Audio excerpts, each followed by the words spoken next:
S T ಮೀಸಲಾತಿ ಪಟ್ಟಿಯಲ್ಲಿರುವಂತಹ ವಾಲ್ಮೀಕಿ ಸಮುದಾಯದವರು ದಾವಣಗೆರೆಯಲ್ಲಿ ಭಾರತೀಯ ಜನತಾ ಪಕ್ಷದ ಕೋಶದಿಂದ ಒಂದು ಸಮಾವೇಶ ಮಾಡ್ತಾರೆ. ಉಗ್ರಪ್ಪನವರು ಸಹ ಬಾಗಲಕೋಟೆನಲ್ಲಿ ಒಂದು ಪ್ರೆಸ್ ಮೀಟ್ನಲ್ಲಿ ಹೇಳ್ತಾರೆ, ಎಸ್ ಟಿ ಮೀಸಲಾತಿಯ ಪರ್ಸೆಂಟೇಜನ್ನು ಜಾಸ್ತಿ ಮಾಡಬೇಕು ಅಂತೇಳಿ ರಾಜ್ಯಾದ್ಯಂತ ನಾವು ಹೋರಾಟ ಮಾಡ್ತೀವಿ ಅಂತ ಹೇಳ್ತಾ ಇದ್ದಾರೆ. ಈಗಾಗಲೇ ಅವರು ಎಸ್ ಟಿ ಪಟ್ಟಿನಲ್ಲಿ ಇದ್ದಾರೆ. ಈಗ ಅವರು ಪರ್ಸೆಂಟೇಜನ್ನು ಜಾಸ್ತಿ ಮಾಡ್ಕೊಳ್ಬೇಕು, ಅದು ನಮಗೆ ಮಾಡಬೇಕು, ಇಷ್ಟಿಷ್ಟು ಅಂಕಿಅಂಶಗಳ ಸಮೇತ ಅವರು ಉತ್ತರಿಸ್ತಾರೆ. ಅದು ಅವರ ಹಕ್ಕು.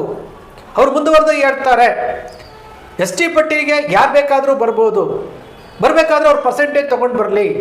ಹಿಂದೆ ಸಿದ್ದರಾಮಯ್ಯನವರು ಮುಖ್ಯಮಂತ್ರಿ ಆಗಿದ್ದಾಗ ವೇದಿಕೆ ಮೇಲೇ ಹೇಳಿದರು, ನಮ್ಮ ತಟ್ಟೆಗೆ ಕೈ ಹಾಕಕ್ಕೆ ಹೋಗಬೇಡಿ, ನೀವು ತಗೊಂಡು ಬನ್ನಿ, ಒಟ್ಟಿಗೆ ಊಟ ಮಾಡೋಣ ಅಂತ ಹೇಳಿದರು. ರಮೇಶ್ ಜಾರಕಿಹೊಳಿ ಅವರು ಪ್ರಪ್ರಥಮ ಬಾರಿಗೆ ಅವರು ದಾವಣಗೆರೆ ಕಾರ್ಯಕ್ರಮದ ನಂತರ ಹೇಳಿದ್ದಾರೆ, ಎಸ್ ಟಿ ಮೀಸಲಾತಿಯ ಪ್ರಮಾಣವನ್ನು ಹೆಚ್ಚಿಸೋದಕ್ಕೆ ರಾಜ್ಯಾದ್ಯಂತ ನಾವು ಹೋರಾಟ ಮಾಡ್ತೀವಿ ಅಂತ. ಅದು ಅವರವರ ಹಕ್ಕು. ನಮ್ಮ ಕುರುಬ ಸಮುದಾಯ ಎಸ್ ಟಿ ಮೀಸಲಾತಿಯಲ್ಲಿ ಏನು ಕಳ್ಕೊಂಡಿದೆ ಅದನ್ನು ಪುನಃ ಪಡಿಬೇಕು.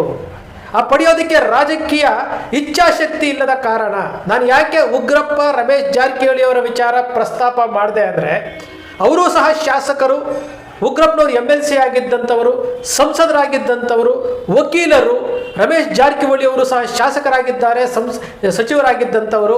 ಅವರು ಅವರ ಜಾತಿಯ ಬಗ್ಗೆ, ಮೀಸಲಾತಿಯ ಬಗ್ಗೆ ಮಾತಾಡ್ತಾರೆ ಅಂದಾಗ ನಮ್ಮ ಸಮುದಾಯದಲ್ಲಿರುವಂಥ ಶಾಸಕರುಗಳು, ಸಚಿವರುಗಳು, ಮಾಜಿ ಸಚಿವರುಗಳು, ಸಂಸದರುಗಳು, MLCಗಳು, ಮುಖ್ಯಮಂತ್ರಿಗಳು ಎಲ್ಲರೂ ಸಹ ಎಸ್ ಟಿ ಮೀಸಲಾತಿಯ, ಕುರುಬರ ಎಸ್ ಟಿ ಮೀಸಲಾತಿಗಾಗಿ ಧ್ವನಿ ಎತ್ತಬೇಕಾಗಿತ್ತು.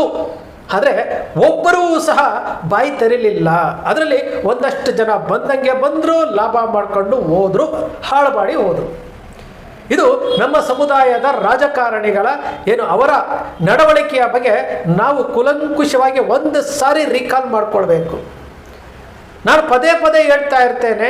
ಯಾತಕ್ಕೆ ಪದೇ ಪದೇ ಹೇಳ್ತಾ ಇರ್ತೀನಿ ಅಂತಂದರೆ, 50ನೇ ಇಸ್ವಿಯ ಗೆಡ್ಜೆಟ್ನಲ್ಲಿ ಉಗ್ರಪ್ಪನವರು ಹೇಳ್ತಾರೆ, 50ನೇ ಇಸ್ವಿ ಗೆಜೆಟ್ನಲ್ಲಿ ಉಗ್ರಪ್ಪನವರು ಹೇಳ್ತಾರೆ 6 ಜಾತಿಗಳಿತ್ತು ಎಸ್ ಟಿ ಪಟ್ಟಿಲಿ ಕರ್ನಾಟಕದಲ್ಲಿ ಅಂತ.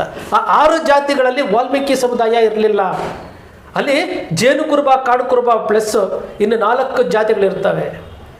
ಅದಾದ ನಂತರ 1976ರಲ್ಲಿ ಲೋಕಸಭೆಯಲ್ಲಿ ಕುರುಬರನ್ನ ಅಖಂಡ ಕರ್ನಾಟಕ ಎಸ್ ಟಿ ಮೀಸಲಾತಿ ವಿಸ್ತಾರ ಮಾಡಬೇಕು ಅಂತೇಳಿ ಆ ವಿಷಯ ಪ್ರಸ್ತಾಪಕ್ಕೆ ಬಂದಾಗ ಅದನ್ನು ಅನುಮೋದಿಸಬೇಕಾದಂಥವರು, ಧ್ವನಿ ಎತ್ತಬೇಕಾದಂತಹ ನಮ್ಮ ಸಮುದಾಯದ ಯಾವೊಬ್ಬ ಸಂಸದನಾಗಲಿ, ಯಾವೊಬ್ಬ ಅವತ್ತಿನ ಶಾಸಕರಾಗಲಿ ಯಾರೂ ಸಹ ಬಾಯಿ ತೆಗಿಲಿಲ್ಲ. ಅದು ಲೋಕಸಭೆಯಲ್ಲಿ ಅರ್ಧಕ್ಕೆ ನಿಂತೋಯ್ತು. 1976ನೇ ಇಸ್ವಿನಲ್ಲಿ 45 ಜಾತಿಗಳು ಎಸ್ ಟಿ ಪಟ್ಟಿಗೆ ಬರ್ತವೆ. ಅದರಲ್ಲಿ 6 ಜಾತಿಗಳು ಕುರುಬರಿಗೆ ಸಂಬಂಧಪಟ್ಟಂತಹ ಜಾತಿಗಳೇ ಇರ್ತವೆ. ನಾನು ಯಾಕೆ ವಿಚಾರ ಪದೇ ಪದೇ ಹೇಳ್ತಾ ಇದ್ದೀನಿ ಅಂತಂದರೆ, ಇಚ್ಛಾಶಕ್ತಿಯ ಕೊರತೆ ಎಲ್ಲಿ ಇರೋದಿಲ್ವೋ ಅಲ್ಲಿ ಇವೆಲ್ಲವೂ ನಡೆಯುತ್ತೆ. 6 ಜಾತಿಗಳು, ಇವತ್ತಿಗೂ 7 ಜಾತಿಗಳು ಎಸ್ ಟಿ ಪಟ್ಟಿಲಿದೆ 52 ಜಾತಿಗಳಲ್ಲಿ. ಅವತ್ತೂ ಸಹ 76ನೇ ಇಸ್ವಿಯ ಗೆಜೆಟ್ನಲ್ಲಿ ವಾಲ್ಮೀಕಿ ಸಮುದಾಯ ಇರಲಿಲ್ಲ. ಇವತ್ತು 1986ರಲ್ಲಿ 7 ತಿಂಗಳ ಕಾಲ ಕುರುಬರು ಎಸ್ ಟಿ ಪಟ್ಟಿನಲ್ಲಿದ್ದರು, ಸರ್ಟಿಫಿಕೇಟ್ ತಗೊಳ್ತಿದ್ರು, ಎಲ್ಲ ಸೌಲಭ್ಯಗಳನ್ನು ತೆಗೆದುಕೊಳ್ತಿದ್ರು. ಸರ್ಕಾರ ವಾಪಸ್ ತಗೊಳ್ತು. ಅದು ಯಾಕೆ ವಾಪಸ್ ತಗೊಳ್ತು, ಏನಾಯಿತು ಅದನ್ನು ಪ್ರಶ್ನಿಸಬೇಕಾದಂತಹ ನಮ್ಮ ಸಮುದಾಯದ ಶಾಸಕರುಗಳು, ಸಚಿವರುಗಳು, ಅವತ್ತಿನ ಮಂತ್ರಿಗಳು ಯಾರೂ ಸಹ ಅದರ ಬಗ್ಗೆ ಮಾತಾಡಲೇ ಇಲ್ಲ.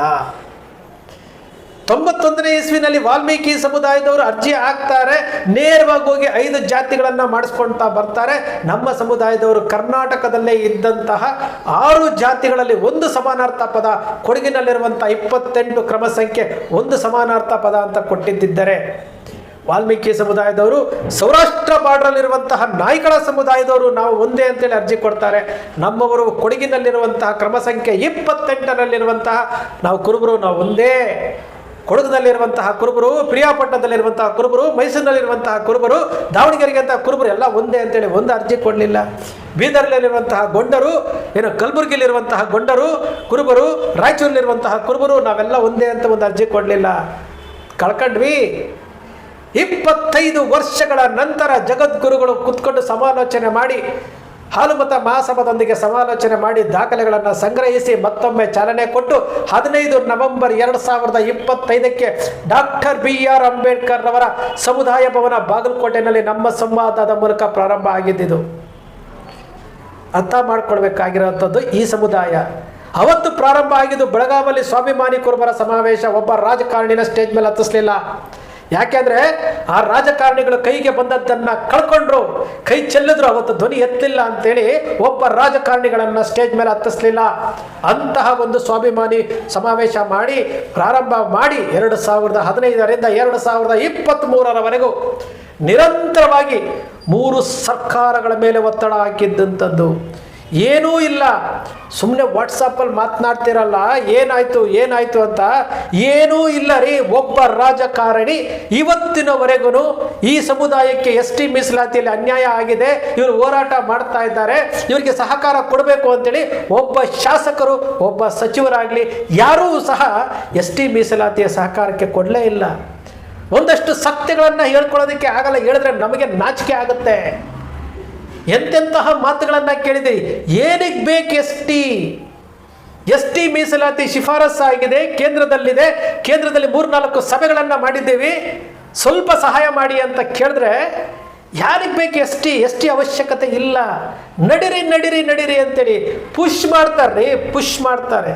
2 ನಿಮಿಷ ಕೇಳಕ್ಕೆ ಆಸಕ್ತಿ ಇಲ್ಲ. ಕುರುಬರ STಯ ಬಗ್ಗೆ ಪುಷ್ ಮಾಡ್ತಾರೆ. ಅವಮಾನಗಳನ್ನು ಸಹಿಸ್ಕೊಂಡಿದ್ದೀವಿ, ಬೇರೆ ಸಮುದಾಯದವರ ಕೈಕಾಲು ಇಟ್ಕೊಂಡಿದ್ದೀವಿ. ಬೇರೆ ಸಮುದಾಯದ ಬಸವರಾಜ ಬೊಮ್ಮಾಯಿ ಅವರು ಕುರುಬರ ST ಮೀಸಲಾತಿ ಕೊಡ್ತೀವಿ ಅಂತೇಳಿ ಮಾಡಲೇಬೇಕು ಅಂತೇಳಿ ಜಗದ್ಗುರುಗಳಿಗೆ ಮಾತು ಕೊಟ್ಟರು. ಯುಗಾದಿ ಹಬ್ಬದ ದಿವಸ ಬಸವರಾಜ ಬೊಮ್ಮಾಯಿ ಅವರ ಮನೆಯಲ್ಲಿ ಕುತ್ಕೊಂಡಿದ್ದೀವಿ. ಕುರುಬರ ST ಮೀಸಲಾತಿ ಕ್ಯಾಬಿನೆಟ್ಗೆ ತಾರ್ಕೋರ್ದು ಅಂತೇಳಿ ಎಷ್ಟು ವಿರೋಧ ಆಯ್ತು ಅವತ್ತು. ಎಲ್ಲ ಫೋಟೋಗ್ರಾಫ್ಸು ನಮ್ಮ ಹತ್ರ ಇದ್ದಾವ್ರಿ, ಎಲ್ಲ ಇದ್ದಾವೆ. ಆದರೂ ಸಹ ಬಸವರಾಜ ಬೊಮ್ಮಾಯಿ ಅವರು ದೇವರು ಬಂದಂಗೆ ಬಂದ್ರಿ. ಕುರುಬರಿಗೆ ST ಮೀಸಲಾತಿ ಶಿಫಾರಸು ಮಾಡಬೇಕು, ಅದಕ್ಕೆ ಜೀವ ಕೊಡಬೇಕು ಅನ್ನೋ ಕಾರಣಕ್ಕೆ ಯಡಿಯೂರಪ್ಪನವರು ಬಸವರಾಜ ಬೊಮ್ಮಾಯಿ ಅವರನ್ನು ಮುಖ್ಯಮಂತ್ರಿ ಮಾಡಿದ್ರೇನೋ, ಬೀರಪ್ಪನೇ ಮುಖ್ಯಮಂತ್ರಿ ಮಾಡಿಸೋದೇನೋ ಅನ್ನಿಸ್ಬಿಡ್ತು.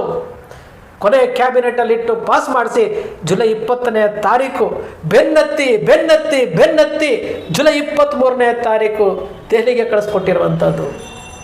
ಎಷ್ಟು ಸಮಸ್ಯೆಗಳು, ಎಷ್ಟು ನೋವುಗಳನ್ನು ಉಂಡಿದ್ದೀವಿ, ನೋವುಗಳನ್ನು ಉಣ್ತಾ ಇದ್ದೀವಿ. ಎಲ್ಲವೂ ಸಹ ಯಾತಕ್ಕೆ ಮಾತನಾಡ್ತಾ ಇದ್ದೀವಿ ಅಂತಂದರೆ, ಉಗ್ರಪ್ಪ, ರಮೇಶ್ ಜಾರಕಿಹೊಳಿ, ಶ್ರೀರಾಮುಲು ಅವರೆಲ್ಲರಿಗೂ ಇರುವಂತಹ ಅಭಿಮಾನ ನಮ್ಮ ಸಮುದಾಯದ ರಾಜಕಾರಣಿಗಳಿಗಿಲ್ವಲ್ಲ. ಒಂದು ಟೈಮಲ್ಲಿ ನೋವಾಗುತ್ತೆ.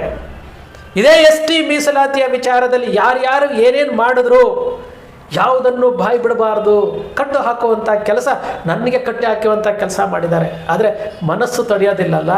ಅವರಲ್ಲಿರುವಂತಹ ಕಾಳಜಿ ನಮ್ಮಲ್ಲಿ ಯಾಕ್ರೆ ಇಲ್ಲ? ಒಂದೇ ಒಬ್ಬರು ನಿಮ್ಮ ಜೊತೆಗೆ ನಾವು ಇದ್ದೀವಿ ಅಂತ ನಿಂತ್ಕೊಂಡಿದ್ದಿದ್ರೆ, ಕೊನೆವರೆಗೂ ನಿಂತ್ಕೊಂಡಿದ್ದಿದ್ರೆ ಹೌದಪ್ಪ ಅನ್ಬೋದಾಗಿತ್ತು. ಒಬ್ಬರು ನಿಂತ್ಕೊಳ್ಳಲಿಲ್ಲ. ಕುರುಬರನ್ನ ಹಾಡಿ ಹೊಗಳೋದು, ಓಟಿ ತಗೊಳ್ಳೋದು, ಮಾಡೋದು ಎಲ್ಲವೂ ಸಹಿಸ್ಕೊಂಡಿದ್ದೀವಿ ರೀ. ಈಗಲೂ ನಿಂತಿಲ್ಲ. ಏನು ಮಾಡ್ತಾರೆ ಅಂತಿರಲ್ಲ. 8 ವರ್ಷಗಳ ಕಾಲ ST ಮೀಸಲಾತಿಯ ಬೆನ್ನತ್ತಿದ್ದು 3 ಮುಖ್ಯಮಂತ್ರಿಗಳು, ಸಿದ್ದರಾಮಯ್ಯನವರು, ಕುಮಾರಸ್ವಾಮಿಯವರು, ಯಡಿಯೂರಪ್ಪನವರು, ಬಸವರಾಜ ಬೊಮ್ಮಾಯಿಯವರು, ಇಷ್ಟು ಜನ ಆದ ಮೇಲೆ ರಾಜ್ಯ ಸರ್ಕಾರದಿಂದ ಕ್ಯಾಬಿನೆಟಲ್ಲಿ ಅಪ್ರೂವಲ್ ಆಗಿದ್ದಂಥ ಫೈಲನ್ನು ಬೆನ್ನತ್ತಿ ಮೇ ತಿಂಗಳಿಂದ ಹಿಡಿದು ಜುಲೈ ತಿಂಗಳವರೆಗೂ ಬೆನ್ನತ್ತಿ ಕಾಡಿ ಬೇಡಿ ಅದನ್ನು ಕೇಂದ್ರ ಸರ್ಕಾರಕ್ಕೆ ಶಿಫಾರಸು ಮಾಡಿಸಿದ್ದು. ಇಷ್ಟೆಲ್ಲ ಹಿಂಸೆ ಪಟ್ಕೊಂಡು, ಇಷ್ಟೆಲ್ಲ ನೋವುಗಳನ್ನು ಪಟ್ಕೊಂಡು ಆ ಫೈಲು ತಗೊಂಡೋಗಿ ಡೆಲ್ಲಿವರೆಗೂ ತಲುಪಿಸಿದ್ದೀವಿ. ಡೆಲ್ಲಿಲಿ ಫಾಲೋ ಅಪ್ ಮಾಡ್ತಾ ಇದ್ದೀವಿ. ಒಂದಷ್ಟು ಜನ ವಾಟ್ಸಪ್ಪಲ್ಲಿ ಮಾತಾಡ್ತಾರೆ ನಮ್ಮವರೇ, ಏನಾಯಿತು ST? ದಿನಕ್ಕೆ 10 ಫೋನ್ ಬರುತ್ತೆ, ಏನಾಯಿತು ST ಏನಾಯಿತು? ನಮ್ಮ ಸಮುದಾಯದ ಜನಪ್ರತಿನಿಧಿಗಳಿಗೆ, ಶಾಸಕರುಗಳಿಗೆ ಅವರಿಗೆ ಬೇಕಾಗಿಲ್ಲ. ಆದರೂ ಸಹ ಜಗದ್ಗುರುಗಳ ಇಚ್ಛಾಶಕ್ತಿ, ಅವರ ದೃಢ ನಿರ್ಧಾರದಿಂದ ಇವತ್ತು ಡೆಲ್ಲಿ ಅಂಗಳದಲ್ಲಿದೆ. ಬೇರೆ ಸಮುದಾಯದವರ ಕೈಕಾಲಿಡಿಯುವಂತಹ ಪರಿಸ್ಥಿತಿಗೆ ಬಂದಿದೆ. ಆ ಕೆಲಸ ಮಾಡ್ತಾನೇ ಇದ್ದೀವಿ. ಬೇಸರ ಆಗುತ್ತೆ. ಭಾಳಷ್ಟು ಜನ ಕೇಳ್ತಾ ಇದ್ರು, ನನ್ನ ಚಾನಲ್ಲು ಒಂದು 4-5 ದಿವಸಗಳಿಂದ ಕೆಲಸ ಮಾಡ್ತಾ ಇರಲಿಲ್ಲ, ST ಮೀಸಲಾತಿಯ ಬಗ್ಗೆ ಏನಾಯಿತು ಅಂದರು. ಎಲ್ಲ ವಿಚಾರಗಳು ಉಗ್ರಪ್ಪನವ್ರು ಮಾತಾಡಿದ್ದು, ರಮೇಶ್ ಜಾರಕಿಹೊಳಿ ಅವ್ರ ವಿಚಾರ, ಎಲ್ಲ ವಿಚಾರ ತಿಳ್ಕೊಂಡಾಗ ಹೇಳಬೇಕು ಅನ್ನಿಸ್ತು. ಅದಕ್ಕೋಸ್ಕರ ನಿಮ್ಮ ಕನಕ ಟಿವಿನಲ್ಲಿ ಹೇಳ್ತಾ ಇದ್ವಿ.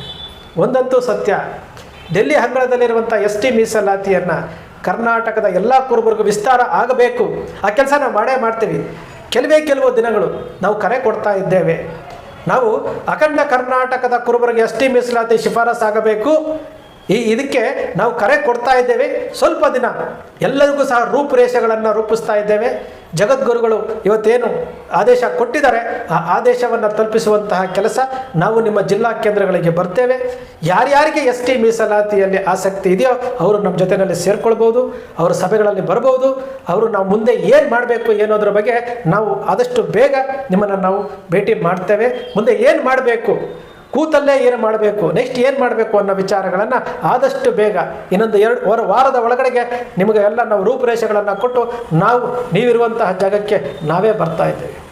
ಬಂಧುಗಳೇ, ಬೇಸರ ಆಗುತ್ತೆ, ನೋವಾಗುತ್ತೆ. ಬೇರೆಯವರಲ್ಲಿರುವಂತಹ ಅಭಿಮಾನ, ಬೇರೆಯವರಲ್ಲಿರುವಂತಹ ಇಚ್ಛಾಶಕ್ತಿ ನಮ್ಮಲ್ಲಿ ಯಾಕಿಲ್ಲ ಅನ್ನೋ ನೋವಿದೆ.